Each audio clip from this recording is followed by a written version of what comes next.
ದೂರದ ಊರುಗಳಿಂದ ಬಂದು ಕೇರಳದಲ್ಲಿ ಬದುಕನ್ನು ಕಟ್ಕೊಂಡಿದ್ರು. ಅದರಲ್ಲೂ ಕೂಡ ಚಾಮರಾಜನಗರ ದಂಪತಿಗಳು ಕೂಡ ಇಲ್ಲೇ ಬಂದು ಕೂಲಿ ಕೆಲಸಕ್ಕೆ ಬಂದಂಥವರು ಇಲ್ಲೇ ಉಳಿದುಕೊಂಡಿದ್ರು. ಆದರೆ ಇಬ್ಬರು ಮೃತದೇಹ ಕೂಡ ಈಗ ಹುಡುಕಾಟ ಕೆಲಸ ನಡೀತಿದೆ. ಆದರೆ ಅಧಿಕಾರಿಗಳು ಒಬ್ಬರ ಮೃತದೇಹ ಸಿಕ್ಕಿದೆ ಅನ್ನುವಂಥ ಮಾಹಿತಿಯನ್ನು ಕೊಟ್ಟಿದ್ರು. ಆದರೆ ಕುಟುಂಬಸ್ಥರು ಆ ಒಂದು ಮೃತದೇಹ ಅಲ್ಲ, ನಮ್ಮದು ಬೇರೆಯವ್ರದ್ದು ಅದು ಮೃತದೇಹ ಅಂತ ಹೇಳ್ತಾರೆ. ಜೊತೆಗೆ ಅವರು ಫೋಟೋವನ್ನು ಹಿಡಿದುಕೊಂಡು ಆಸ್ಪತ್ರೆಯಲ್ಲಿ ಹುಡುಕಾಟ ನಡೆಸ್ತಾ ಇರುವಂಥದ್ದು, ಅಂದರೆ ಆ ಮೃತದೇಹಕ್ಕಾಗಿ ಹುಡುಕಾಟವನ್ನು ನಡೆಸುವಂಥ ಕೆಲಸವನ್ನು ಮಾಡ್ತಾ ಇರುವಂಥದ್ದು. ರಾಜೇಂದ್ರ ಮತ್ತು ರತ್ನಮ್ಮ ಎನ್ನುವಂಥ ದಂಪತಿಗಳು ಇವರಿಗೆ ಮದುವೆ ಆಗಿದ್ರು ಕೂಡ ಮಕ್ಕಳಿರಲಿಲ್ಲ. ಮಕ್ಕಳಿಲ್ಲದ್ರು ಕೂಡ ಇವರು ಇಲ್ಲೇ ಬಂದು ಒಂದು ಜೀವನವನ್ನು ಕಟ್ಟಿಕೊಂಡು ಸಾಕಷ್ಟು ವರ್ಷದಿಂದ ಜೀವನ ಮಾಡ್ತಾ ಇದ್ರು.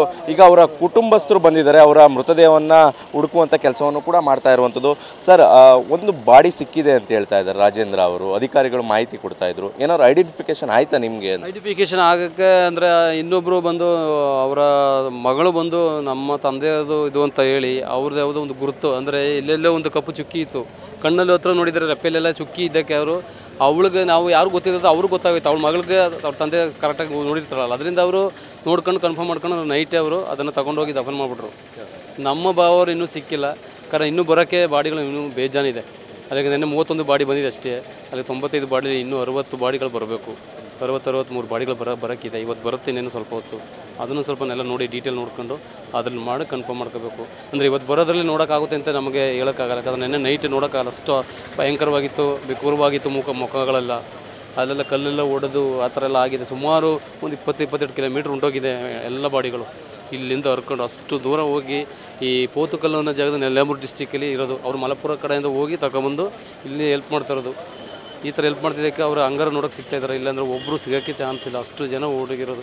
ನೀವು ಇದುವರೆಗೆ ಎಷ್ಟು ಮೃತದೇಹಗಳನ್ನ ನೋಡಿದ್ರಿ ಸರ್? ಐಡೆಂಟಿಫೈ ಮಾಡಿದ್ರಿ ಅಲ್ಲಿ ಯಾವುದು ಎಷ್ಟು ಮೃತದೇಹಗಳನ್ನ ನೋಡಿ ಇದು ನಮ್ದಲ್ಲ ಅಂತ ನೋಡಿದ್ರಿ? ಎಷ್ಟೊಂದು ನೋಡಿದ್ರಿ? ಈಗ ಬಂದು 3 ದಿನದಿಂದ ನೋಡ್ತಾ ಇದ್ದೀವಿ. ಇಲ್ಲಿ ಸುಮಾರು ಇಲ್ಲ ಅಂತಂದರೆ ಇವಾಗ 100-180 ಬಾಡಿ ಸಿಕ್ಕೋದು. 180 ಬಾಡಿಲಿ ಲೇಡೀಸು ಜೆಂಟ್ಸ್ ಎಲ್ಲ ನೋಡಿದ್ವು.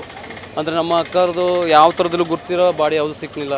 ಎಲ್ಲ ನಮ್ಮ ಈ ಮುಸ್ಲಿಮ್ಸ್ ಸಹೋದರಗಳದ್ದು ಇರ್ದು ಎಲ್ಲ ಅವ್ರ ಅಕ್ಕ ತಂಗಿಯರು, ಅವ್ರ ಅಣ್ಣ ತಮ್ಮದಿರು, ಸಣ್ಣ ಪಾಪುಗಳು ಸುಧಾ ಎಲ್ಲ ಸಿಕ್ಕಿದ್ದಾರೆ. ಆದರೆ ಇವತ್ತು ನೆನ್ನೆಲ್ಲ ಸೇರಿ ಸುಮಾರು ನಮಗೆ ಒಂದು 250 ಬಾಡಿ ಗಂಟೆ ನಾವು ನೋಡಿದ್ದೀವಿ. ಯಾವುದ್ರಲ್ಲೂ ಕನ್ಫರ್ಮ್ ಆಗಿಲ್ಲ. ಕೆಲವು ಬಾಡಿಗಳು ಕೇವಲ ಬರೀ ಕೈ ಮತ್ತು ಕಾಲು ಮಾತ್ರ ಸಿಗ್ತಾ ಇದೆ. ಅದರಲ್ಲಿ ಏನಾದರೂ ಐಡೆಂಟಿಫಿಕೇಶನ್ ಮಾಡೋಕ್ಕಾಯ್ತಾ? ಬೈಲ ಭಯಂಕರವಾಗಿ ನಮಗೆ ನೋಡೋಕ್ಕೆ ಆಗಲಿಲ್ಲ, ನೋಡೋಕ್ಕೆ ಹೋಗಿಲ್ಲ ನಾವು. ಇದೇನಪ್ಪ ಅಂದರೆ ಇವತ್ತು ಇವರು ಹುಡುಕಾಟ ಇನ್ನೂ 3-4 ದಿನ ಇರುತ್ತೆ ಕಾಣಿಸುತ್ತೆ. ಅದರೊಳಗೆ ಏನಾದ್ರು ಸಿಕ್ಕಿದ್ರೆ ಕನ್ಫರ್ಮ್ ಆದರೆ ಬರೋ ಬಾಡಿಗಳು ಮಾತ್ರ ನೋಡ್ಕೋತೀವಿ ಅಷ್ಟೇ. ಇನ್ನು ಬರೋದೆಲ್ಲ ಎಲ್ಲ ದೇವರ ಇಚ್ಛೆ. ಅವರ ಮಣ್ಣಲ್ಲಿ ಸಮಾಧಿ ಅದರ ಹಾಗೆ ಹೋಗಿ ಅವ್ರನ್ನ ನಾವು ಕರ್ಮ ಮಾಡಿಬಿಡ್ತೀವಿ ಸರ್, ಇನ್ನೇನು ಮಾಡೋಕ್ಕಾಗಲ್ಲ. ಎಷ್ಟು ವರ್ಷ ಆಗಿತ್ತು ಸರ್ ಇವ್ರು ಬಂದು ಇಲ್ಲೇ ನೆಲೆಸಿರೋದು? ಸಾಕಷ್ಟು ವರ್ಷ ಬಂದು ಇಲ್ಲೇ ಇದ್ದರೆ ಮಕ್ಕಳಿರಲಿಲ್ಲ ಅಂತಿದ್ರು. ಇಲ್ಲ, ನಮ್ಮ ಅಕ್ಕರೆಲ್ಲ ಇಲ್ಲೇ ಹುಟ್ಟಿ ಬೆಳೆದಲ್ಲೇ ಇಲ್ಲೇ ಅವರು ಟೀ ಎಸ್ಟೇಟ್ಲಿ ಕೆಲಸ ಮಾಡ್ತಿದ್ರು, ಕೂಲಿ ಕೆಲಸ ಮಾಡ್ತಿದ್ದು. ಬಾವರು ಕೂಲಿ ಕೆಲಸನೇ ಮಾಡ್ತಿದ್ದು. ನಾವು ಸುಧಾ ನಾವು ಒಂದು ಬಿಸ್ನೆಸ್ಗೆ ಒಂದು ವ್ಯವಹಾರಕ್ಕೆ ಹೋಗಿ ಮೈಸೂರು ಚಾಮರಾಜನಗರ ಯಳಂದೂರು ಜಿಲ್ಲೆಯಲ್ಲಿ ಸೆಟ್ಲಾಗಿತ್ತು. ವ್ಯವಹಾರ ಮಾಡ್ಕೊಂಡು ವಾರಕ್ಕೊಂದ್ಸರಿ ತಿಂಗಳಿಗೊಂದ್ಸರಿ ಬಂದು ಹೋಗ್ತಾ ಇದ್ದು ಅಷ್ಟೇ. ಯೋಗಕ್ಷೇಮ ವಿಚಾರಿಸ್ಕೊಂಡು ನೀವು ಬರ್ತೀವಿ? ಖಂಡಿತ ಬರ್ತಾಯಿದ್ದೋ. ನಮಗೆ ಜಾಸ್ತಿ ದೂರ ಇರಲಿಲ್ಲವಲ್ಲ, ಬಸ್ಗಳೆಲ್ಲ ಕರೆಕ್ಟಾಗಿ ಸಿಗ್ತಿತ್ತಲ್ಲ, ಬಂದು ಹೋಗ್ತಿದ್ದೆ ಸರ್. ಅದಕ್ಕೆ 3 ದಿನ ಮುಂಚೆ ನಮ್ಮ ಬ್ರದರು ಬಂದು ಸುಧಾ ಹೇಳಿದ್ದಾರೆ, ನೀವು ನಿಂತ್ಕೊಬಿಡಿ ಬಂದುಬಿಡಿ, ಬಂದಿದ್ದು ಹೋಗರೆ 3 ದಿನ ಅಂತ ಅನ್ನೋದ್ರೊಳಗೆ ನೋಡಿ ಈ ಥರ ಆಗ್ಬಿಟ್ಟಿದೆ ನೋಡಿ. ಅವತ್ತು ನೈಟು 9 ಗಂಟೆ ಫೋನ್ ಮಾತಾಡಿದ್ದೀವಿ, ಊಟ ಮಾಡ್ಕೊಂಡು ಮೇಲ್ಗಡೆ ಹೋಗ್ತೀವಿ ಅಂತ ಹೇಳಿದ್ರು ಅಷ್ಟೇ. ಕೊನೆ ಕಾಲು ತಿರ್ಗ ಅಂತ 2 ಗಂಟೆಗೆ ರಾತ್ರಿ ನಾವು ಫೋನ್ ಮಾಡಿದಾಗ ಎಲ್ಲ ಸ್ವಿಚ್ ಆಫ್ ಹೋಗಿತ್ತು. ಅಕ್ಕಪಕ್ಕದಲ್ಲಿ ಒಂದು ಫೋನು ಕಾಂಟ್ಯಾಕ್ಟ್. ಹೇಳಿದ್ರೆ 3 ದಿನದ ಮುಂಚೆ ಬಂದ್ಬಿಡಿ ಅಲ್ಲಿ ಅಂತ. ನಮ್ಮ ಬ್ರದರೇ ಬಂದಿದ್ರು, ಮನೆಗೆ ಬಂದಿದ್ರು, ಇಲ್ಲಿಗೆ ಬಂದಿದ್ರು. ಬಂದು ಅವ್ರ ಜೊತೆಲಿ ಇದ್ದ ಅವತ್ತು ನೈಟು ಅವರು ಬಂದಿದ್ದು ಅಂದರೆ ಯೋಗಕ್ಷೇಮ ವಿಚಾರಿಸ್ಕೊಂಡು ಮಾಮೂಲಿ ಬರೋ ಥರ ಬಂದು ನೋಡ್ಕೊಂಡು ಏನೋ ಎತ್ತಲ ವಿಚಾರಿಸ್ಕೊಂಡು ಬರೋಣ ಅಂತ ಥರ ಮಾಮೂಲಿ ಬಂದು ಹೋದ್ರು ಅಷ್ಟೇ. ಅವ್ರು ಬಂದು ಬೆಳಿಗ್ಗೆ ಬಂದಿದ್ದಾರೆ, ಅವ್ರು ನೈಟ್ ಆ ಥರ ಆಗಿದೆ ಅಷ್ಟೇ. ಅವ್ರು ಬೆಳಿಗ್ಗೆ ಬಂದರು ಅಲ್ಲಿಗೆ ನಗರಕ್ಕೆ ಬಂದಿದ್ದಾರೆ, ನೈಟ್ ಈ ಥರ ಆಗ್ಬಿಟ್ಟಿದೆ. 1:30 ಅದೇ ಫಸ್ಟು 7. ಏನಕ್ಕೆ ಇಲ್ಲಿಂದ ಬಿಟ್ಟು ಬಂದ್ಬಿಡಿ ಅಂತ ಹೇಳಿದ್ದು ಅವ್ರಿಗೆ? ಅಂದರೆ ಗೊತ್ತಿತ್ತಾ ಇಲ್ಲಿ ಈ ಥರ? ಅಯ್ಯೋ, ಅಲ್ಲಿ ನೀರು ನೋಡೋಕ್ಕಾಗಲ್ಲ, ಅಷ್ಟು ನೀರು. ಮಳೆ ಒಂದೇ ಸಮ 1 ವಾರದಿಂದ ಹೊಡೆದಿತ್ತು. 15 ದಿನ ಮುಂಚೆನೇ ಮಳೆ ಸ್ಟಾರ್ಟ್ ಆಗಿದೆ ಅಂತೆಲ್ಲ ನನ್ನ ಹತ್ರ ಹೇಳ್ತಿದ್ದು. ನಾನು ನಮ್ಮ ಅಕ್ಕನಿಗೆ ಹೇಳಿದೆ 3 ದಿನ ಮುಂಚೆ ಬಂದ್ಬಿಡು, 1 ವಾರ ಇದ್ದು 3ಗೆ ಬಂದ್ಬಿಡೆ ಅಂತ. ಕೇಳನೇ ಇಲ್ಲ ಸರ್, ಕೇಳೋಕ್ಕಾಗದೇ ಮಳೆ ಕಮ್ಮಿ ಆಗಿದೆ ಬಿಡು ಇವತ್ತು. ಅವ್ರು ಹೇಳ್ತಿದ್ರು ಮಳೆ ಕಡಿಮೆ ಆಗುತ್ತೆ, ಇಲ್ಲೇ ಇರೋಣ, ಇನ್ನೇ ಸ್ವಲ್ಪ ಅಕ್ಕಪಕ್ಕದಲ್ಲ ಇಲ್ಲಿ ಇದ್ದಾರಲ್ಲ, ನಾವು ಒಬ್ಬರೇ ಎತ್ತಿಗೆ ಬರೋದು, ಕಮ್ಮಿ ಆದಮೇಲೆ ಬರೋಣ ಅಂತೆಲ್ಲ ನೋಡ್ಕೊಂಡು ನಾವು ಹೇಳೋದು ಕಮ್ಮಿ ಜಾಸ್ತಿ ನೋಡೋಕೆ ಹೋಗ್ಬೇಡಿ, ಬಂದ್ಬಿಡಿ ಅಂತೆಲ್ಲ. ಅಷ್ಟು ಹೋಗೋದು ಬರನೇ ಇಲ್ಲ. ಪಕ್ಕದ ಮನೆಯವರು ಸುಧಾ ಕರೆದ್ರು ಅಂತ ಅರ್ಚಾಡಿದ್ರು ಅಷ್ಟು ನೈಟು.